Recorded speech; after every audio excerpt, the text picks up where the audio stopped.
Buenos días a todas y a todos. Señoras ministras, señores ministros, señores legisladoras y legisladores, cuerpo diplomático acreditado en nuestro país, organismos de cooperación, integrantes de organizaciones de la sociedad civil, periodistas, público presente, muchas gracias por estar hoy ante esta convocatoria en esta presencia tan significativa. Este año el Consejo Consultivo por una Vida Libre de Violencia de Género, que le integran 14 organismos del Estado y la sociedad civil, y que tengo el honor y la responsabilidad de presidir, resolvió profundizar en la sensibilización y conceptualización de la violencia vicaria, una de las manifestaciones más crueles de la violencia de género. Según la segunda encuesta nacional realizada en el 2019 de prevalencia sobre violencia basada en género y generaciones, en Uruguay casi 8 de cada 10 mujeres sufren en algún momento de su vida un episodio de violencia. Esto representa aproximadamente 1.100.000 mujeres mayores de 15 años que han presentado algún episodio de violencia. Cuando una mujer es víctima de violencia en su hogar, los niños, niñas y adolescentes presentes también son víctimas.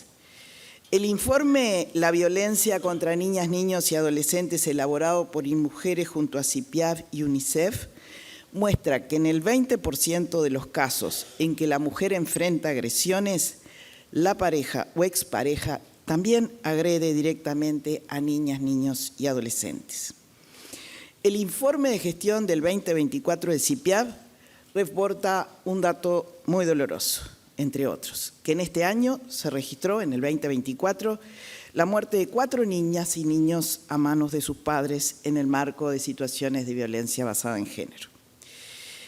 La violencia vicaria es un concepto acuñado desde el año 2012 por la psicóloga argentina Sonia Vaccaro, quien la define como aquella violencia que se ejerce sobre las hijas e hijos para herir a la mujer.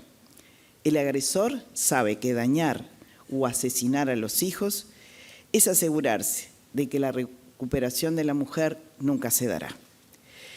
Es una forma de violencia basada en género que puede manifestarse de múltiples maneras, desde el incumplimiento de responsabilidades parentales, las amenazas, la manipulación, el maltrato psicológico frente a niños y niñas, hasta su manifestación más extrema, el infanticidio, utilizado para provocar ese daño irreparable a la mujer. La Ley 19.580, la Ley Integral de Violencia Basada en Género, define la violencia femicida como la acción de extrema violencia que causa la muerte de una mujer por el hecho de serlo, o de sus hijas, hijos u otras personas a su cargo, con el propósito de causarle sufrimiento o daño. Consideramos desde el Consejo Consultivo imprescindible avanzar en una puesta a punto conceptual e interinstitucional sobre violencia vicaria, articulando lo producido desde la reflexión académica y desde la práctica cotidiana de los equipos estatales y de la sociedad civil que brindan atención a mujeres y varones en el marco del sistema de respuesta a la violencia basada en género. En este camino, el Observatorio de Violencia Basada en Género hacia las Mujeres, creado por la 19.580 y ubicado actualmente en InMujeres, con apoyo de UNICEF, desarrollará un estudio destinado a construir una definición compartida y crear indicadores específicos para medirla. Un paso clave para abordarla mejor. Pero como todos los 25 de noviembre, este acto tiene por objetivo presentar los principales resultados del informe que anualmente elabora el Sistema de Información de Género de InMujeres, correspondiente en este caso al periodo enero a septiembre del presente año. Vamos a presentar diferentes componentes del sistema de respuesta y comenzamos diciendo que en los 35 servicios de atención psicosocial y legal distribuidos en todo el país, se atendieron 2.013 mujeres nuevas en este periodo y 5.278 mujeres fueron atendidas o están en este momento en seguimiento. 13.553 consultas presenciales y 2.944 consultas telefónicas o por videollamadas. Que contamos con 15 equipos, además, de atención a varones. Estos equipos trabajan en la evaluación de riesgo, la contención y el proceso de cambio de varones que ejercen violencia. Es importante mencionar que la atención que hoy brindamos está casi limitada a varones derivados por la justicia y que es necesario ampliar la cobertura de atención. 1.307 varones fueron atendidos en este periodo considerado. Tenemos 19 dispositivos de articulación territorial que cumplen un rol central en prevención, en primera respuesta y en trabajo comunitario. Entre enero y septiembre realizaron 279 acciones de sensibilización, 540 acciones de difusión, 124 intervenciones directas con mujeres, 785 intervenciones indirectas, aquellas que orientan y acompañan a otros servicios. Tenemos un equipo territorial de Montevideo que atendió 199 casos nuevos, que tiene dados 24 talleres en este periodo y que ha realizado 96 instancias de articulación en redes y espacios territoriales. Tenemos un Servicio Nacional de Atención a Mujeres en Situación de Trata, que estuvo interrumpido, pero que hoy tiene 21 nuevos ingresos y 21 situaciones en seguimiento, con 38 asesoramientos realizados a otros equipos del país.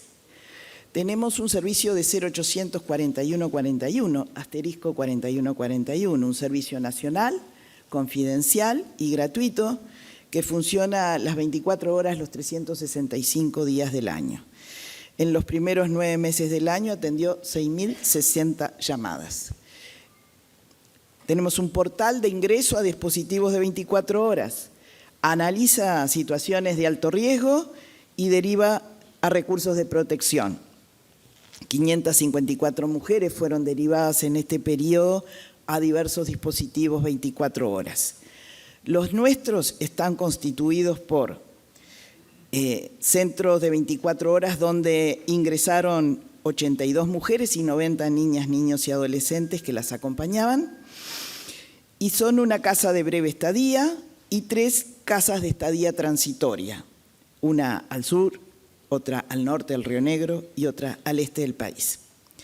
Además, tenemos una casa de medio camino que constituye el lugar donde las mujeres que ya están en condiciones de egresar de los servicios pueden pasar por allí. Tenemos además dispositivos de urgencia habitacional que han dado albergue a 196 mujeres y sus respectivas hijas e hijos. En total, de personas protegidas en dispositivos 24 horas fueron 161 mujeres y 207 niños, niñas y adolescentes, lo que hace un 368 de personas. Tenemos además un programa de alternativas habitacionales transitorias en convenio con el Ministerio de Vivienda y Ordenamiento Territorial, que básicamente constituye una garantía de alquiler, un subsidio por 2 años para mujeres en proceso de salida de la violencia. En este momento hay 258 contratos activos y otros en curso. Combatir la violencia basada en género requiere prevención, detección temprana, protección efectiva, justicia y reparación.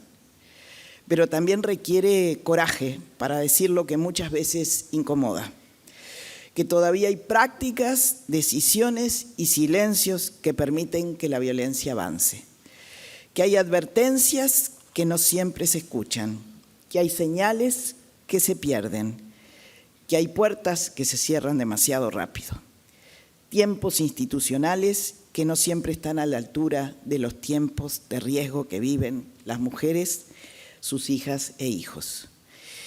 Y mientras esas fallas persistan, la violencia encuentra espacios para reproducirse.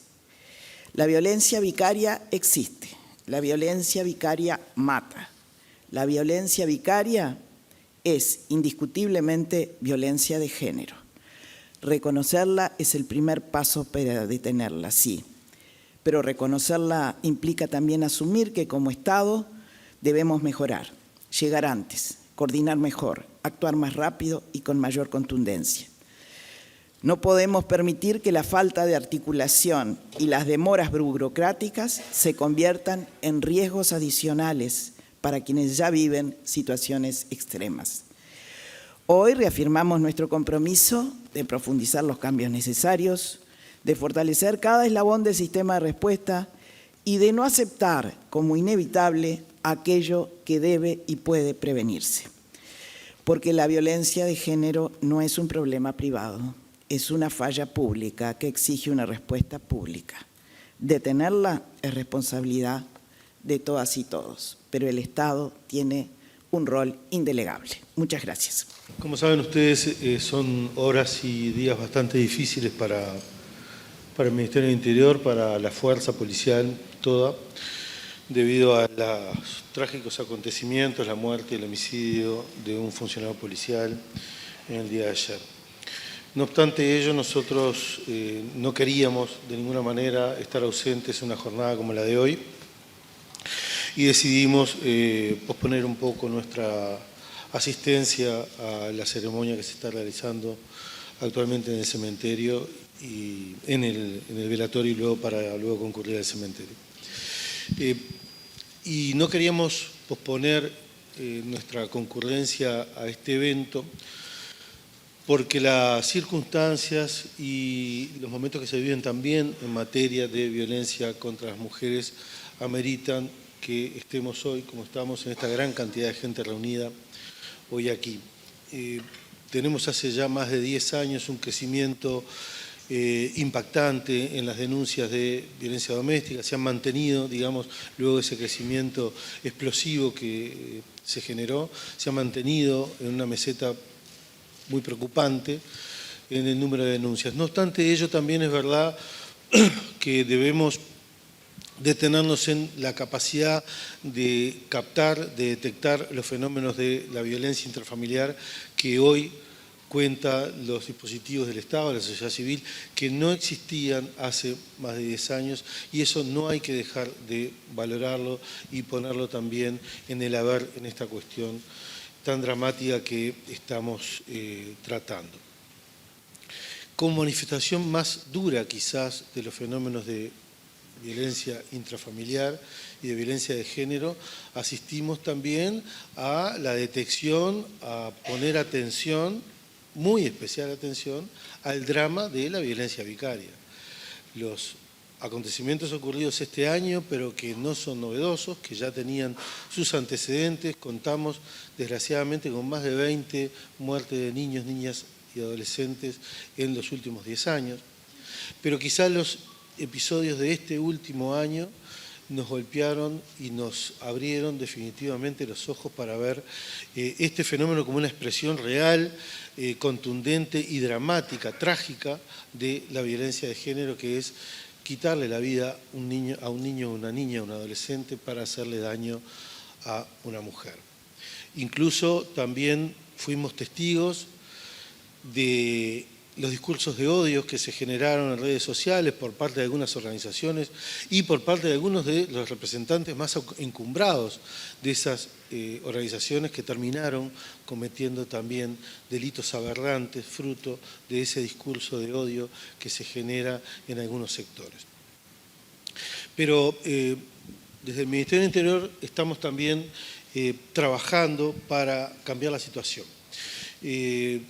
Recientemente el lanzamiento de lo que son los dispositivos 360 considero que es la aparición de una herramienta que debería mover la aguja, debería cambiar sustancialmente algunas situaciones que hoy no se están viendo abarcadas por los dispositivos de prevención de riesgo, como son las tobilleras, las ya conocidas tobilleras, que se implementan hoy día para situaciones de riesgo que pueden considerarse riesgo alto. Pero tenemos ahí una zona gris de riesgo bajo y riesgo medio que no estaba siendo cubierto adecuadamente en materia de prevención de episodios como los que estábamos hablando de carácter trágico.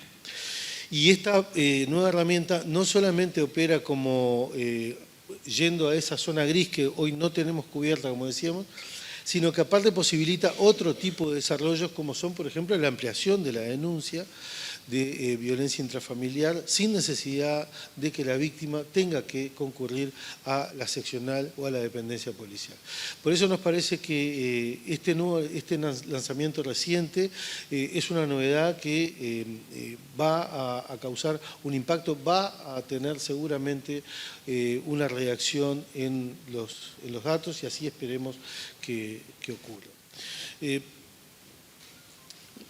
Yo para terminar quisiera decir que estamos trabajando en el Ministerio del Interior para que las jornadas como las que vivimos en el día de la fecha, que son jornadas de lucha, que son jornadas de reflexión seguramente, pero que algún día podamos juntarnos y tener una jornada como la que tenemos hoy con esta concurrencia también para festejar, recuperar la dignidad y la seguridad perdida en muchos casos, y en el seno mismo de las familias uruguayas. Agradezco mucho la invitación y espero que esto tenga los resultados que todos queremos. Bueno, buenos días para todas y para todos. Es difícil hablar de este tema, es muy difícil. Y lamentablemente cuando hablamos de infancias y adolescencias no podemos dejar de hablar de violencia. Siempre decimos que los datos nos interpelan y que en el 2024 el CIPIAB solamente registró 8.924 casos de violencia hacia niñas, niños y adolescentes. Eso significa 24 casos de violencia por día. Y de esos 24 casos de violencia por día, 5 son casos de violencia sexual. 8 de cada 10 de estos episodios tienen como víctimas a niñas y adolescentes mujeres. Podemos decir, como dijo Mónica, que en el 2024 se registraron 4 casos de infanticidios por violencia vicaria. Podemos decir que el 20% de los niños, cuando sus madres son agredidos también. Y podemos decir que en un reciente informe mostrado por UNICEF, 1 de cada 5 niños en el último año, en los últimos 12 meses, presenció violencia de su mamá o de su adulta responsable, mujer que lo cuidaba. Estos son datos. Pero esos datos pueden ser amplificados porque cuando muere un niño como expresión de una violencia o cuando un niño es violentado como expresión de una violencia en diferentes ámbitos, eso cala en otras comunidades, en su familia, en sus amigos, en su escuela, en su barrio. Entonces es importante tener los datos para poder poner foco a donde hay que poner las acciones, pero también es importante mirar más allá. La violencia de género es una violencia de género y de generaciones. Lo dice la ley 19.747. En este mes de noviembre que está terminando y que festejamos el mes de los derechos de niñas, niñas y adolescentes, nos costó mucho poner a los niños como sujetos de derecho y no como objetos. Y si no nombramos que la violencia de género y que particularmente la violencia vicaria es una violencia de género y de generaciones, seguimos cosificando a los niños. Y ese es el primer paso para romper y para poder hacerlos visibles. Lamentablemente este año fue muy doloroso y tuvimos que transcurrir no solamente las muertes de 2 niños chiquitos producidas por la violencia vicaria, sino también la muerte de una niña que ponía sobre la mesa una violencia de género. Muchas veces son las niñas y los niños los que son portavoces de estas historias. La violencia de género no se produce en el ámbito de lo privado ni en el ámbito de lo íntimo, porque si seguimos tratando de poner ese lugar a ese entorno a esta violencia, vamos a dejar de actuar con la responsabilidad que tenemos. El impacto que se produce en las niñas y los niños y adolescentes es directo. Ellos no son espectadores pasivos, son víctimas directas. Cada golpe, cada insulto, cada forma de expresión de una violencia hacia su mamá o hacia una mujer que los cuida es un golpe directo a ellos. Y eso impacta no solamente en el desarrollo neurocognitivo y emocional y en lo físico, sino en su forma de establecer relaciones y vínculos a posterior. Yo no me quiero detener mucho. Este año hemos vivido situaciones tristes, pero también nos han encontrado juntos trabajando con Mónica, con Juli, con el Ministerio del Interior, con IMujeres y el Ministerio de Desarrollo Social y con otros muchos integrantes responsables de dirigir las políticas públicas. Y estamos buscando la forma de hacer juntos, porque estos problemas no se tratan desde un lugar solo, ni desde la mirada de los niños, de las niñas, sin mirar hacia las mujeres, a los adultos responsables y a los hogares. Tenemos, como decía Mónica, muchas acciones que tienen que ver con la prevención, con la detección, con la atención y con la reparación integral. Simplemente les quiero dejar un mensaje y me voy a repetir en algo que dije en este mismo lugar hace un tiempo. Leyendo una consultoría de Sandra Romano para UNICEF, construía la historia de cómo se empezó a identificar el maltrato como el maltrato y yo pensaba, alguien lo tiene que haber visto por primera vez. Alguien tiene que haber visto por primera vez y haberse interpelado de que esta no era la forma de criar, ni la forma de crecer, ni la forma de desarrollarse. Y eso me llevó a recordar una película que cuando se miraba el mar por primera vez. El mirar por primera vez puede impactar en lo hermoso, en lo maravilloso y en lo asombroso y en lo horroroso. Y a veces me parece que dejamos de mirar estas cosas como si fuera la primera vez. El Estado tiene una función, una acción y una responsabilidad ineludible, intransferible e impostergable. Pero de verdad nos convoco a todas y a todos a ver como si fuera la primera vez, a nombrar, casi que a gritar y a actuar, porque sin duda todas y todos podemos hacer algo. Gracias.